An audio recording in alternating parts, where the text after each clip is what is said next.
जरूरी है देश के लिए, देश को बचाना है, डेमोक्रेसी को, इसलिए हर हालत में देश के किसान, मजदूर, नौजवान, माइनॉरिटी सबकी रक्षा करना है। नरेंद्र मोदी के शासन में बिल्कुल समूचा समाप्त हो चुका है। I think this is a good meeting. This is a fruitful meeting, and it's a constructive decision to be taken. All the agenda is very fruitful. Let us discuss it today, and if the outcome today, what we discuss, after that the outcome may be the good for the people of this country.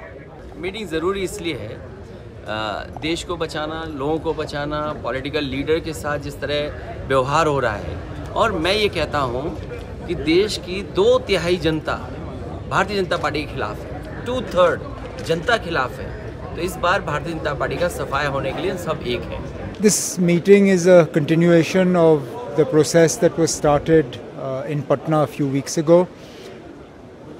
I think it's important that we put up a united stand against everything that is going wrong in this country, particularly the way in which the constitution is being eroded, the way in which the secular fabric of this country is being undermined, and all sensible parties need to come together and unite in opposition to this.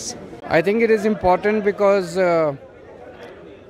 Mr. Narendra Modi got a chance to rule the country for the last 10 years, and he has made a complete mess of almost every sector in the country. He has created so much of hatred amongst the people. The economy is in shambles, there is so much of inflation, there is so much of unemployment in all sectors. So now I think it's a time that people of this country want to get rid of him. So everyone needs to come together and हम सब लोग एक साथ इसलिए आए हैं क्योंकि देश के लोकतंत्र, देश के संविधान, देश की जो भाईचारा है, जो डाइवर्सिटी है इस देश की, उसको बचाने के लिए हम सब लोग एकजुट हुए हैं। और जिस तरह से संवैधानिक संस्थाओं पर दुरुपयोग कराया जा रहा है, जिस हिसाब से देश की संपत्तियों को बेचा जा रहा है, चाहे किसान हो, चाहे युवा हो, चाहे महंगाई हो, इन सारे जो असल मुद्दे हैं, इन पर बात ना करके जो जहर की बातें जो हैं, जो नाकों से चलती हैं, उसकी बात की जा रही है। इसलिए हम सब लोग मजबूती के साथ एक साथ हैं। देश को एक मजबूत विकल्प चाहिए। आज हम लोग विपक्ष में हैं, लेकिन जो विपक्षी पार्टी हैं उसमें इतने अनुभवी नेता हैं।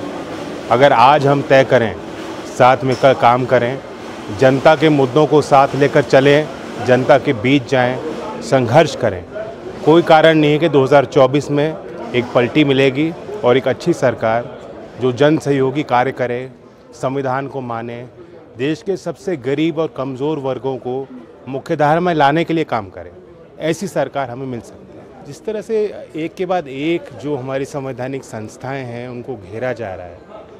9 साल देश की जनता ने एक सरकार को भरपूर ताकत देकर देखा, बहुमत की सरकार है, वो इंडिया को रीइमेजिन कर रहे हैं।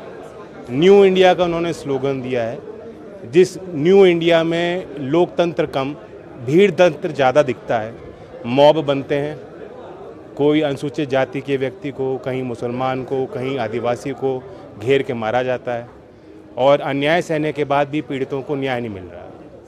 तो इसलिए ज़रूरी है कि एक डेमोक्रेटिक सरकार जो देश के संवैधानिक मूल्यों को मानती हो और उन्हीं को आगे बढ़ाने के लिए, देश को मजबूत करने के लिए कार्य करे। देश की रक्षा नीति को कमज़ोर किया गया, देश की अर्थव्यवस्था चरमरा चुकी है, देश में जो कमेरा वर्ग है, जो किसान वर्ग है, जो मजदूर वर्ग है, आज उनके जीवन में 2 जून की रोटी उनको मिलना, इज्जत और सम्मान मिलना, उनका भविष्य उज्जवल होना कितना दुश्वार उनके लिए हो चुका है। तो उन्हीं के लिए हम लोग काम करते आए हैं। आज एक समन्वय बनेगा, चर्चाएं होंगी और इससे रास्ता निकलेगा। 2 पहलू होते हैं, नेगेटिव एंड पॉजिटिव।